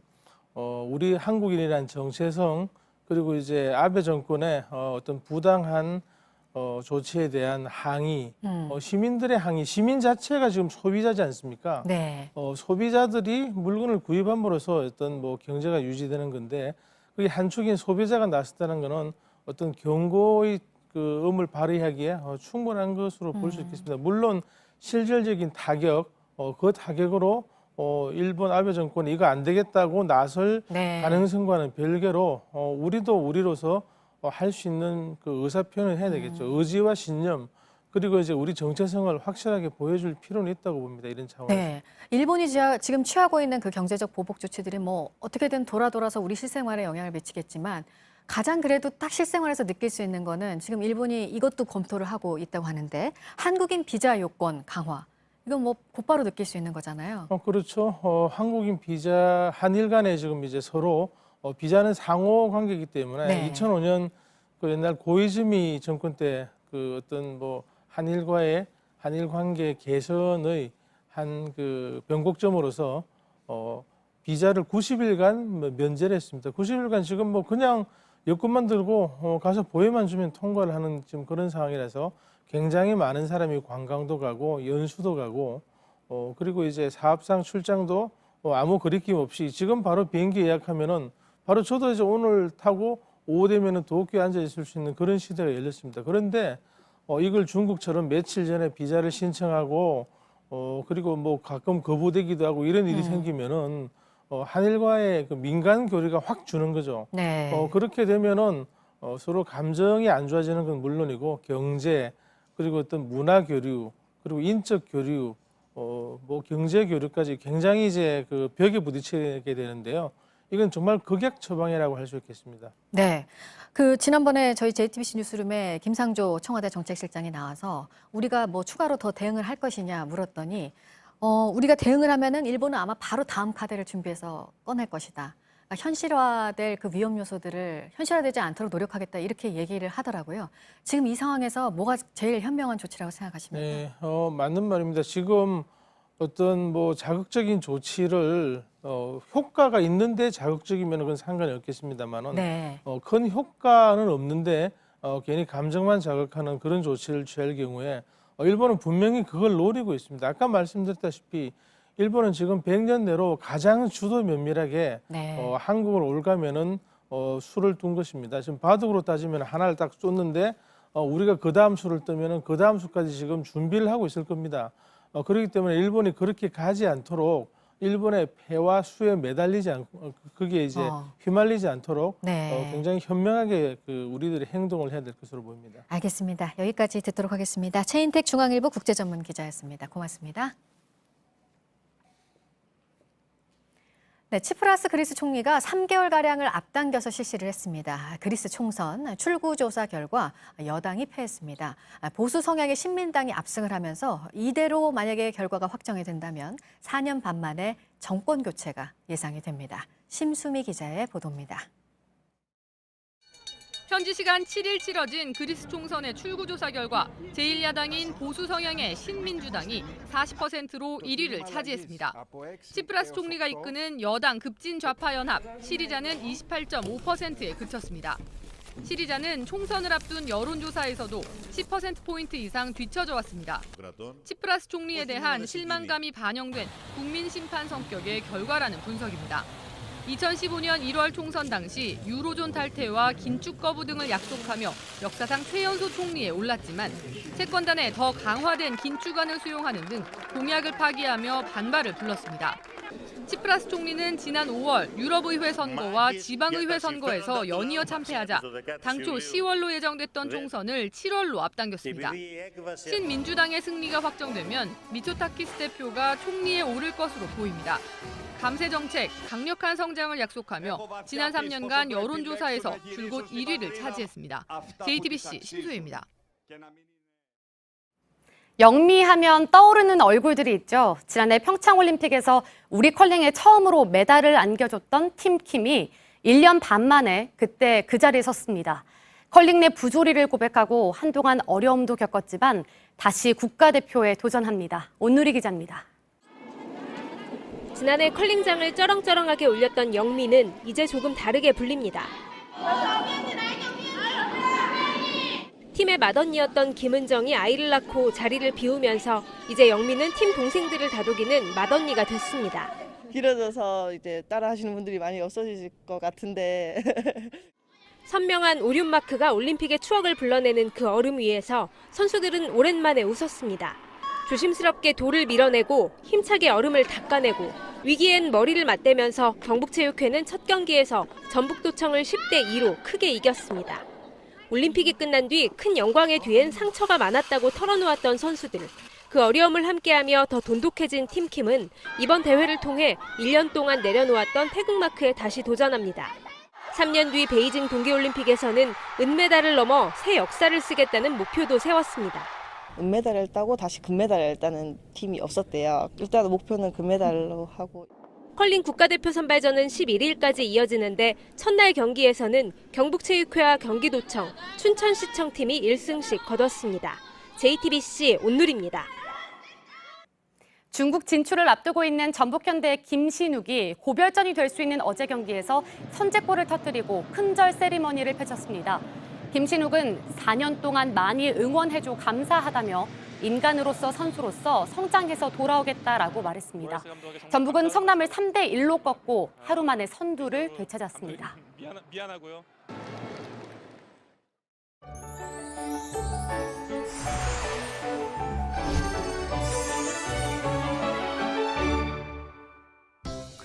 중서부 지방을 중심으로 더위의 기세가 강합니다. 현재 수도권과 강원 영서, 충청도에는 폭염주의보가 발효 중이고 오늘도 30도를 웃도는 강한 더위가 이어지겠습니다. 또 곳곳 비와 소나기 소식이 있습니다. 남해안과 제주는 낮까지 이어지겠고요. 동해안에도 밤까지 가끔 비 소식이 있습니다. 오후에는 내륙 곳곳에 소나기가 지나겠습니다. 비의 양은 많지 않습니다. 최대 20mm 정도에 그치겠고요. 다만 소나기가 내리는 지역에서 돌풍이 불고 천둥 번개가 칠 수 있어서 유의하셔야겠습니다. 낮 기온은 서울이 32도, 대구 26도, 광주가 28도로 중서부를 제외한 지역은 더위가 쉬어가겠습니다. 북한은 평양과 해주, 개성이 30도, 중강이 31도까지 오르겠습니다. 더위는 내일까지 이어지다가 모레 수요일 전국에 장맛비가 쏟아지면서 한숨 돌리겠습니다. 기상정보였습니다. 아침엔 뉴스워치, 오늘 하루 관심을 가지고 지켜봐야 할, 기억해야 할 뉴스 끝으로 정리해드립니다. 윤석열 검찰총장 후보자에 대한 국회 인사청문회가 오늘 진행됩니다. 여야는 검경 수사권 조정을 비롯한 검찰 개혁과 전 용산 세무서장 뇌물수수 사건 개입 의혹, 그리고 처가의 사기 사건 연루 의혹 등에 대해서 집중 추궁할 것으로 보입니다. 야당은 도덕성 검증에 주력한다는 방침입니다. 반면 여당은 2013년 국정원 댓글 조작 사건 수사 당시 법무부 장관이었던 황교안 자유한국당 대표의 외압 의혹을 제기하면서 역공을 취할 것으로 예상됩니다.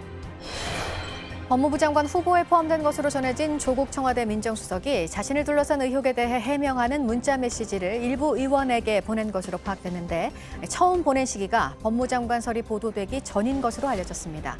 야당들은 비판을 이어가고 있습니다. 스티븐 비건 미 국무부 대북정책특별대표와 이도훈 외교부 한반도 평화교섭 본부장이 이번 주 유럽에서 만납니다. 미 국무부는 최종적이고 완전하며 검증 가능한 북한 비핵화를 달성하기 위해서 공동의 노력을 진전시키기 위한 것이라고 밝혔습니다. 우리 외교부는 한반도 비핵화를 위한 협력 방안을 논의할 것이라고 설명했습니다. 집회원들의 잇따른 사망으로 인력을 늘려줄 것을 요구하고 있는 전국 우정노조가 내일부터 총파업에 들어갈지 오늘 결정이 됩니다. 주말 동안 교섭이 이어졌고 파업을 철회할 것이라는 관측도 나오고 있습니다. 오늘 전해드릴 소식은 여기까지입니다. 이상으로 JTBC 뉴스 아침엔 월요일 순서 모두 마치겠습니다. 건강한 하루 보내시기 바랍니다. 고맙습니다.